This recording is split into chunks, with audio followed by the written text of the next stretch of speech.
Hi everyone, in this video I'm going to be sharing with you how to cut and sew this ruffle short bubu gown. So quickly, let's get started. Greetings and welcome to my channel. First thing to do is to understand the measurements. For your shoulder measurements, you do shoulder measurement divided by 2, your sleeve length minus 2. My sleeve length is 24 minus 2 would give me 22. We are minusing 2 from your sleeve length because of the ruffle at the tip, so that by the time you join it, you would have your actual sleeve length. So I've gone ahead to do that. Next, I wrote my shoulder measurement divided by 2, which is 8. I'll write my sleeve length, which I've already minus 2, and I'll plus the both of them together, and I'm going to be having 30. Now, whatever you have here, you are going to multiply it by 4, and this will be the width we are going to be using for this bubu dress. So quickly, let's go to the cutting aspect. So here I have 6 yards. I'm going to open this up. Now we are going to be measuring this measurement we got, which is 30 into 4. We had 30, but I'm going to be adding 32 for any cutting allowance. Okay, so I'm going to be measuring that 32 into 4 places. Okay, so count along with me. I'll measure the first 32, 1, the next one, 2, the third one, 3, and this is the fourth one, 4. On this point, I'll go ahead to cut this out, and I'm going to place this on 4 fold.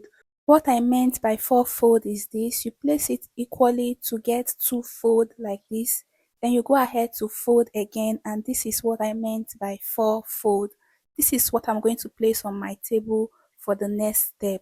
The closed part is going to be the center front and center back because we don't need bubu gown to have zip. Then the place that is open will be the side. From the closed center, I go ahead to mark my neck width. I'm using 4 inches, and for the depth, I'm using 3 inches. Now, from the closed center as well, I'll go ahead to mark my shoulder and sleeve measurements, which is what I have here. From the top part, measure and mark out the length. The length should be your length minus 2.5. The 2.5 inches is for the ruffle you'll be adding at the down part.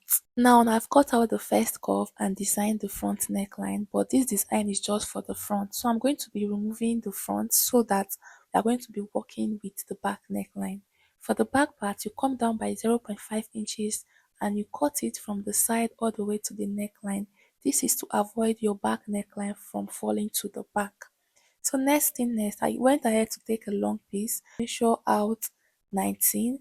Now the width of this piece is 6 inches. I'm going to be using this for the neck facing. Now I place this on fold. You have to make sure that the closed part is where the neckline is, and you have to arrange this so that it sits equally with the closed part of the facing.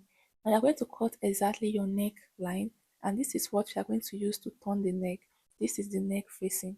So I'm going to keep the back part aside. The front part, I simply came down by 1.5 inch and I make this curve. We're going to be cutting off facing for the front part the same way we did for the back. Just make sure that this part is bigger and wider. For the ruffles, I'm going to be using organdy. Organdy is different from organza as it is not transparent, it is more fluffy, and it gives more standing effect than organza. And it's also not that transparent like organza. But if you cannot get organdy, you can use organza, please. So for the organdy, it is by 60 in length. I'm using 3 yards. A yard is 1.5 around here. So what I'm doing is I'm placing it on fold on the yardage part. You're placing this on fold to be as small as possible to make your cutting easy. So you need the ruffles to be folded like this, okay?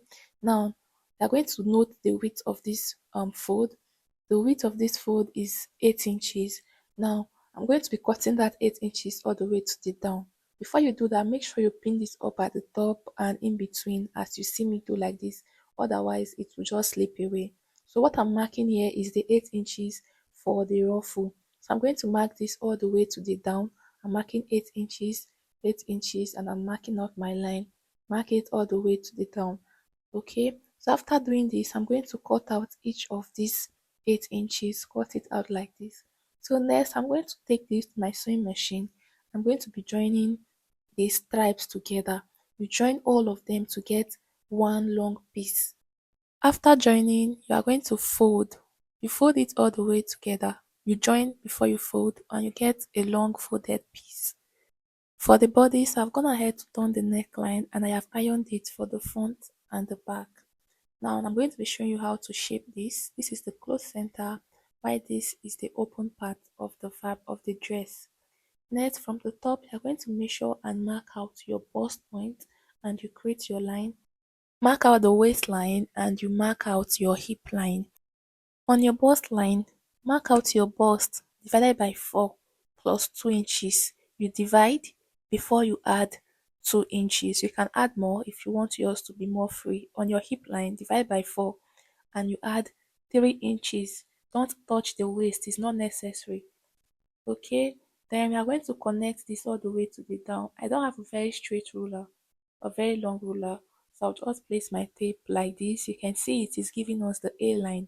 That is why we should add 1 inches extra on your hip. I added 2 inches to the bust and I added 3 inches to the hip so that I can get this A line like shape. So you noticed I have marked it out and I'll connect it with my straight rule. From the top part, you measure and mark out 10 inches. This is where you start top stitching from.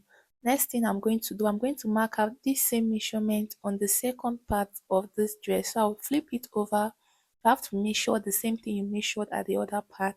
And you're going to mark it out. And if you measure the same thing, you're expected to get the same A-line shape on the second part. It is a must for you to mark it out with chalk because you're going to place the front and the back together and hold the front and the back together on this line that you have marked, which is what I have just done. For the organdy, I have gone ahead to pleat it from the top to the down. It is very, very long. So if you have a gathering footer, you can use it. Otherwise, I recommend you pleat this instead of gathering it with your hands.